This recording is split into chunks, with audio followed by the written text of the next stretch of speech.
Nature meditation ఛానల్స్కి స్వాగతం. మరి ఇక్కడ దార్పిల్లి గ్రామం గురించి, అలాగే దార్పిల్లి పెరుగుల్లో జరుగుతున్న ధ్యాన మహాయజ్ఞం 3 గురించి, అలాగే ఇక్కడ మీరు పొందిన ఏమైనా అనుభవాలు ఉంటే వాటిని మాతో పంచుకోవాల్సిందిగా కోరుకుంటున్నాము. ముందుగా మీ పేరు, మీ ఊరితో ప్రారంభించారు. జై శ్రీరామ్. మరి నా పేరు వెంకటేశ్వరరావు, గురువు గారు అంటారు. మాది అమలాపురం దగ్గర ఉప్పలగుస్తం మండలం వానపల్లిపాలెం మాస్టర్స్. మా ఇంటి పేరు పోలిశెట్టూరు, పోలిశెట్టి వెంకటేశ్వరరావు అంటే గురువు గారు అంటారు. గురువు గారు అన్న పేరంటే నేను దుర్గమ్మ సమరం వెంకన్న బాబు కథలు చెప్తూ ఉంటాను. ఆధ్యాత్మికంగా ఉన్నటువంటి జ్ఞాన మార్గంలోకి వచ్చాము. అదే విధానంతో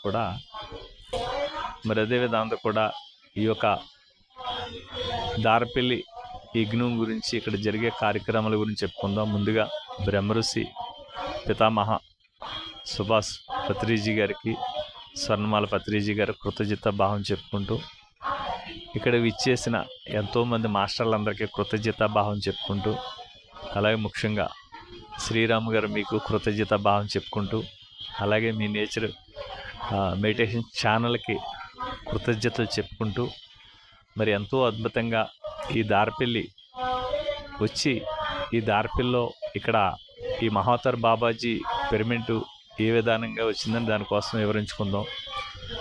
మేము గతంలో ఇక్కడ ఒక చూడటానికని వచ్చాం. దారపల్లి వాటర్ ఫాల్స్ అనేసి అన్నప్పటికీ పలివిలి సీని గారు నేను సరదాగా చూడడానికని వచ్చాం. చూడడానికని వస్తే ఇక్కడంతా బాగుంది, ఇక్కడ పిరమిడ్ నిర్మించుకుంటే బాగుంటుందని అనుకుంటే సరే అనేసి ఇక్కడ రాజుగారు ఒక ఆయన, రామరాజు గారు ఆయన ఉన్నారండి. ఆయన్ని అడిగితే అంతకంటే భాగ్యం ఏంటండి, మీరు కట్టుకోవచ్చు, దానికి ఇదేమీ లేదన్నారు. ఆయన సలహా తీసుకుని ఇక్కడ ఎక్కడ బాగుంటుంది ఏంటని ప్లాన్ చేస్తే 4-5 ప్లేసులు చూపించడం జరిగింది. సరే 4-5 ప్లేసులు ఎక్కడ కూర్చున్నా సరే నాకు కనెక్టింగ్ అవ్వలేదు. మహావతార్ బాబాజీ ఈ శివాలయం పక్కనే ఇక్కడ ధ్యానంలో కూర్చుంటే ఇక్కడే మంచి అద్భుతంగా రిజల్ట్ వచ్చింది. అప్పుడు రాజుగారిని, సీని గారిని అందరినీ కూడా మన 4-5 ప్లేసుల్లో మనం అనుకున్నాం, కానీ అది కాదండి, నేను ఇక్కడ కూర్చుంటే నాకు ఇక్కడే బాబాజీ చూపిస్తున్నారు అన్నప్పుడు శంకరతాపం చేయటువంటి ఓ చోటని చేస్తాం. అవతల పక్కనే సాయిబాబా మందిరం పక్కనే. ఇక్కడ ఎప్పుడైతే బాబాజీ దీని గురించి ఎక్కడ ప్లేస్ చూపించారో అప్పుడు ఎక్కడ అంటే, సరే గురువుగారు మీకు ఎక్కడే బాగుంది అంటున్నారు కాబట్టి ఇక్కడే చేసుకోండి అన్నారు. ఆ విధానంగా మరి ఎప్పుడైతే మహావతార్ బాబాజీ నామకారం చేసి పిరమిడ్ కట్టాలి అని అనుకున్నామో, మరి అందరూ ఎంతోమంది ఈ పిరమిడ్కి సహాయ సహకారాలు చేసినట్టు వాళ్ళు ఎంతోమంది ఉన్నారు. ఎందుకంటే పేరుని చెప్పాలంటే మరి చాలా టైం పడుతుంది కాబట్టి, ముఖ్యంగా మరి ఈ పిరమిడ్కి మన కాకినాడ దగ్గర కరప వెంకన్న గారు, ఆయన నిజం గ్రేట్ మాస్టర్, ఆయన కూడా చాలా సహకారం చేశారు ఈ పిరమిడ్కి. అలాగే రాజమండ్రి విజయలక్ష్మి గారు, ఆవిడ అద్భుతమైన మాస్టర్, ఆవిడ కూడా చాలా వరకు సహాయ సహకారాలు చేశారు ఈ పిరమిడ్కి. అలాగే ఇక్కడ ఈ పిరమిడ్ నిర్మాణం కోసం మరి ధన్మనం ఎవరో పెట్టినా సరే ఇక్కడ సేవ చేసి దీన్ని ఒక అభివృద్ధి చేయాలంటే ఏంటన్నప్పటికీ మరి సీని గారు, పలివిలి సీని గారు, నేను, పుల్లెటుకూరు రావణ గారు, రామారావు గారు, అలాగే ఇంకా చాలామంది ఉన్నారు. కానీ ఏమైందంటే ముఖ్యంగా ఇక్కడ మేముంటూ దీన్ని ఎలాగైనా పూర్తి చేయాలన్న సంకల్పంతో ఈ పిరమిడ్కి నెత్తి మీద గంపలు పెట్టి కూడా మోసి, రాళ్ళు మోసి, ఆ విధానంగా నిజంగా అద్భుతంగా ఈ ప్రకృతిలో ఈ మహావతార్ బాబాజీ పిరమిడ్ నిర్మాణం అవటం ఎంతో మరి వచ్చిన వాళ్ళందరికీ కూడా ఎంతో అద్భుతంగా ఆనందమైన ప్రదేశం అని అనుకుంటున్నారు. ఇది ఒక హిమాలయాల యాత్ర అని అంటారు, నిజం కూడా అంతే. ఇక్కడ ముఖ్యంగా చెప్పాలంటే దార ఉంది. ఆ దార కొండపై నుంచి వస్తూ ఉంటుందండి. అది చాలా అద్భుతంగా ఉంటుంది. ఎందుకంటే ఎవరు వచ్చినా సరే ఆ వాటర్లో ఆ దార కింద కూర్చుని స్నానం చేస్తే మన ఒంట్లో ఎన్నో మనల్ని వదిలిపోయినట్టుగా ఉంటుంది. ప్రతి ఒక్కరు కూడా ఎంతో హ్యాపీగా ఉంటారు. అలాగే ఇక్కడ చరిత్ర ఏంటంటే, దారపల్లికి మరి పూర్వం అగస్త్య మహాముని తపస్సు చేసిన ప్లేస్ అని, అలాగే పాండవులు ఇక్కడ తపస్సు చేసిన ప్లేస్ అని, మరి అదే విధానం కూడా ఆ కొండపైన చూస్తే పూర్వం పురాతన కోటలో మరి ఎంతోమంది యోగులు తపస్సు చేసిన ప్లేస్ అని చెప్పడం జరిగింది. అలాగే నేను చూడవలసింది ఏంటంటే ఇక్కడ ఏదో ఉన్నదని దీన్ని పరిశోధన చేసి చూస్తే ఇలాగ వెళ్తుంటే పైకి వెళ్తుంటే మన ట్రెక్కింగ్ అని వెళ్ళినప్పుడు మనకి అక్కడ బయటపడ్డాయి ఏంటంటే గృహలో వెలికితే బయటపడటం జరిగిందండి. గృహలు కూడా ఉన్నాయి. ఆ గృహలు కూడా చాలా అద్భుతం మాట. ఎందుకంటే ఒక గృహ అయితే వెళ్ళటానికి వేయనిది లేదు, కానీ త్వరలో అది వేసి తీసుకొస్తాం. ఒక సెట్టు మించి కిందకి దిగాలండి. దిగి లోపలికి వెళితే లోపల పిరమిడ్ షేప్లో ఉంటుంది ఆ గృహ. దాంట్లో 60-70 మంది కూర్చోవచ్చు. ఓకే. మరి అదే విధానం కూడా అదే గృహంలో పులులు తిరుగుతాయి, ఆ జంతువులు వచ్చి మన మనుషులు తినేస్తాయి అని చెప్పి రూమర్స్ ఉంటాయి కదా, మరి ఎంతవరకు వాస్తవం? అది అటువంటిది అయితే ఏమీ అనిపించలేదండి అక్కడ. ఎందుకంటే ఆ గృహలో ఏమైందంటే పై పిరమిడ్ ఆకారంలో ఉంది కదా, పైనుంచి ఒక్కో సుక్క పడుతుంది. కింద ఏమో ఒక శివలింగం ఉన్నది. ఆ శివలింగం కూడా అరిగిపోయినట్టుంది. మరి దాని మీద ఒక్కో బొట్టు పడుతూ ఉంటుంది. నిజంగా చాలా అద్భుతం అన్నమాట అండి అది. ఆ గృహ అయితే నాకు చాలా అద్భుతంగా అయింది. అలా కూర్చుంటాను. ఎప్పుడైతే కూర్చున్నానో అక్కడ లోపల నుంచి వే అయితే ఉన్నాయో అన్నీ కూడా నాకు అస్త్రాలుగా నాకు కనిపించినట్టు ఎంతో అదృష్టం నాకు ఇన్నర్కి అలా వచ్చేసింది. అది 4000 ఉన్నాయండి. ఆ 4000 ఎక్కడికి వెళ్తున్నాయో స్వరంగాలు తెలీదు, అంత అద్భుతంగా ఉన్నాయి. మరి అదే విధంగా దానికి అక్కడ నుంచి ఒక 3 కిలోమీటర్లు వెళ్ళినప్పటికీ ఇంకోటి పెద్ద గృహ ఒకటి ఉంది. అది 100-150 మంది కూర్చోవచ్చు స్వామి. అంతమంది కూర్చొని సాధన చేసుకుని ఉంది. మరి నిజంగా చాలా అద్భుతం. దారిపల్లి ట్రెక్కింగ్లో చూడొచ్చు ఇవన్నీ కూడా. కానీ మనకేంటంటే అది ఆ కొండకి వెళ్ళాలంటే రమారమి 35 నిమిషాలు పడుతుంది నడిచి వెళ్ళాలంటే. కానీ చూడవలసింది. అలాగే ఇక్కడ వాటర్ ఫాల్స్ అయితే మనం అందులో స్నానం చేస్తే దారిద్ర్యాలని కూడా పట్టాపంచలు అయిపోతే మనోవంచలు ఎందుకు కూడా సిద్ధవుతాయి అంటారు కదా, అంత అద్భుతంగా ఉంటుంది. ఇక్కడ వాటర్లో స్నానం చేసి మాకు చాలా బాగుందండి. ఇక్కడ ఈ ప్రకృతి పరంగా చాలా అద్భుతంగా ఉంది. మరి అదే విధానం కూడా ఈ చెట్లు, ఈ వృక్షాలు వేసి చూస్తే ఆ పక్షులు కిలకిలలు, ఈ వృక్షాలను వేసి చూస్తే మనం ఇంటికాడి నుంచి వస్తున్న వాళ్ళు ఇల్లే మర్చిపోతాం. ఎవరి కోసం ఏ గుర్తు ఉండదు, అంత అలా ఉంటుందండి. చాలా అద్భుతంగా ఉంటుంది దారిపల్లి. సార్, మరి ఇదే దారిపల్లి ఆంధ్ర హిమాలయాలుగా గుర్తిస్తున్నారు కదా, ఎందుకని అంటారు? అంటే దాని యొక్క విశేషత ఏంటి? ఎందుకని అంటారంటే ఇప్పుడు ఆ పైకి వెళ్ళి ఇక్కడ సాయి మందిరం ఉందండి, దత్త మందిరం. అదిని రామరాజు గారు నిర్మించింది. ఆ పైకి వెళ్ళి చూస్తే చుట్టూరు ఎలా ఉంటుందంటే ఆ కొండ ఒకవైపు చూస్తే ఏనుగు లాగా ఉంటుంది. ఏనుగు శిరస్సు ఎలా ఉంటుంది, తొండం అలా ఉంటుంది స్వామి.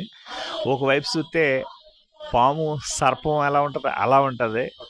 అంటే రకరకాల వేలో కనిపిస్తూ ఉంటాయి కొండలు ఆ పైనుంచి చూస్తే. మరి అదే విధాంతో కూడా ఇందులో నడుచుకుంటే వెళ్తుంటే మనకెంతో అంతులేని ఆనందం కలిగితే తప్ప కానీ మనలో ఏది ఆలోచన లేని స్థితి ఉంటుంది అన్నమాట. ఇక్కడ అంత అద్భుతంగా ఉంటుంది. ఎందుకంటే శ్రీరామ్, మేము ఇక్కడ వచ్చిన కానీ చూస్తున్నాం, ఇక్కడ అందరూ కూడా బాగా ఎక్కువగా గిరిజనులే ఉంటారు. వాళ్ళు కూడా చక్కగా వచ్చి మన సహాయ సహకారం లేదని చెప్తూ వచ్చేస్తూ ఉంటారు. అలాగే ముఖ్యంగా చెప్పుకోవాలంటే ఇక్కడ ప్రెసిడెంట్ గారు ఉన్నారు, అప్పారావు గారు, నిమ్మల అప్పారావు గారు. ఆయన కూడా మనకి ఏదన్నా హెల్ప్ విధానంగా ఏదైనా చేయాలన్నా ఆయన కూడా సహకారం చేస్తూ ఉంటారు. కానీ ఎందుకంటే మన బయట నుంచి ఎంతోమంది వస్తూ ఉంటారు.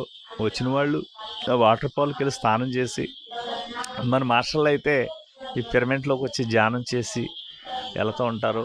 వచ్చిన వాళ్ళకి భోజనాలు అది అరేంజ్ చేయటం జరుగుతుంది. మరి అదే విధానం కూడా ఇప్పుడు ఇది 3వ బుద్ధ పౌర్ణమి జరుగుతుంది మాస్టర్. ఈ 3వ బుద్ధ పౌర్ణమికి అల్లాబచ్చ గారు, మరి నేను కూడా మీలో కలిసి ఇక్కడ ఒక మెగా పిరమిడ్ నిర్మాణం చేసుకోవాలి అని అంటే, సరే ఇంక అంతకంటే భాగ్యం ఏంటి, అంతా కూడా మన ఒక సొసైటీ కాబట్టి సరే అలాగన్నాం. ఇప్పుడు ఆయన ఒక మెగా పిరమిడ్ కూడా నిర్మాణం చేయటం జరుగుతుంది.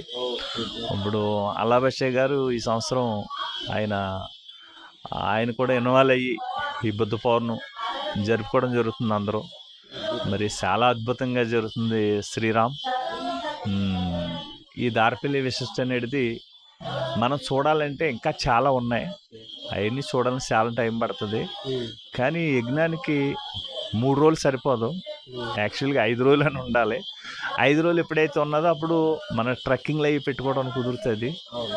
ఇంకా నెక్స్ట్ నుంచి మేము ప్లాన్ చేస్తాం. అవి ఏది తీసి ట్రెక్కింగ్కి వెళ్ళి ప్రతి ఒక్కళ్ళకి కొంతమంది ట్రెక్కింగ్ చేయటానికి ఆసక్తిగా ఉన్నట్టు వాళ్ళు ఉంటారు కదా, వాళ్ళకు కూడా మనం అవే కూడా చూపించి ట్రెక్కింగ్ కూడా చేయటం జరుగుతుంది. మరి అదే విధాంతో కూడా ఈ వాటర్ ఆ పైనుంచి వచ్చేది ఇలా కిందకి వస్తుంది. మన ఈ పిరమిడ్ కాడికి మహావతార్ బాబాజీ పిరమిడ్ పక్క నుంచి వెళ్తుంది. రాత్రులు అయితే పగటాలు పక్షులు ఈ వినపెడతా ఉంటాయి. రాత్రులు అయితే వాటర్ ఫాల్స్ మరి ఆ సౌండ్ వినపడుతూ ఉంటుంది. అలాగే మరి రామరాజు గారు కొంచెం ఎదరికి వెళ్ళాక ఆయన ఒక మంచి అద్భుతం ఒక పార్క్గా తయారు చేసి ఆ వాటర్ని ఒక వేగే తీసుకొచ్చి ఆ వాటర్ ఆ గలగల సౌండ్లు నైటు అద్భుతంగా వినపడుతుంది. నిజంగా చెప్పుకోవాల్సి వస్తే అద్భుతమైన సాధన ప్లేస్ ఇది. ప్రతి ఒక్కళ్ళు కూడా మనం ఎన్నో మన పిరమిడ్ సొసైటీలో ఎన్నో ఉన్నాయి, అన్నీ చూసుకుంటూ వస్తాం. ఒక్కో చోటనే ఒక్కొక్క అనుభవం మాస్టర్. అందుకేంటంటే ప్రతి ఒక్కరు కూడా వచ్చి ఈ అనుభవాన్ని అందరూ తీసుకుని కనీసం ఒక 24 గంటలు ఇక్కడ మనం ఎప్పుడైతే సాధన చేసామో ఆ మార్పు అనేది ఆటోమేటిక్గా వస్తుంది. అందుచేత దయచేసి ప్రతి ఒక్కరు కూడా మరి ఈ యొక్క ఛానల్ బట్టి చూసిన వాళ్ళు ప్రతి ఒక్కళ్ళు కూడా వచ్చి మరి ఈ దారిపిల్ని మీరు ఒకసారి చూడాలని మరీ కోరుతున్నాం. ఎందుకంటే ప్రతి ఒక్కళ్ళు కూడా చూడవలసింది.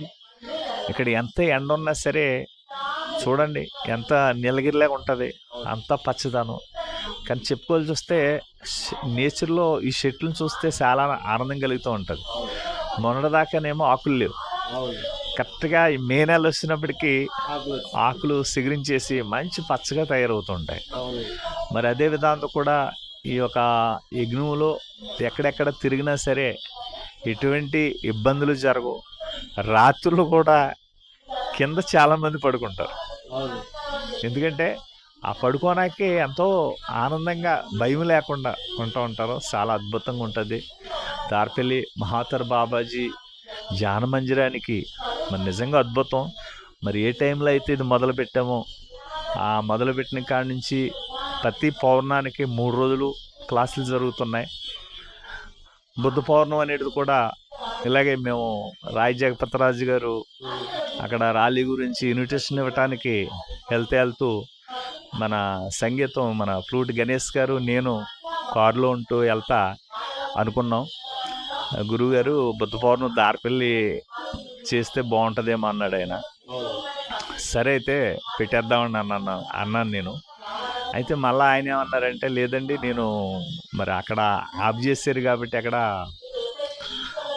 బెంగళూరులో ఆపారు, ఎందుకంటే జనాలు ఎక్కువ వస్తుంటే వాటర్ గది ఇబ్బంది అవుతుంది అనేసి ద్వారకా తిరుమలకి చెప్పానండి అని అన్నారు. వాళ్ళు పెట్టకపోతే మనం చేద్దామని అన్నాం. వాళ్ళు ఆగారు కాబట్టి సరే మనం చేద్దాం అనేసి ఈ లోపల ఇక్కడికి వచ్చి రాజుగారిని అది అడిగితే అందుకంటే భాగ్యం ఉందండి గురువుగారు, చేయండి పెట్టండి అన్నారు. అలాగే పలివిలి సీని గారు, రామారావు గారు, పుల్లెటూరు రామన్ గారు. మీరు ఇప్పుడు దాకా 3 యజ్ఞాలు జరిపారు కదా, 3 యజ్ఞాల్లో మీకు బాగా గుర్తుండిపోయిన అనుభవం ఏంటంటే ఇక్కడ మనం 3 రోజుల్లోనే యజ్ఞం పెడుతున్నాం కదండి.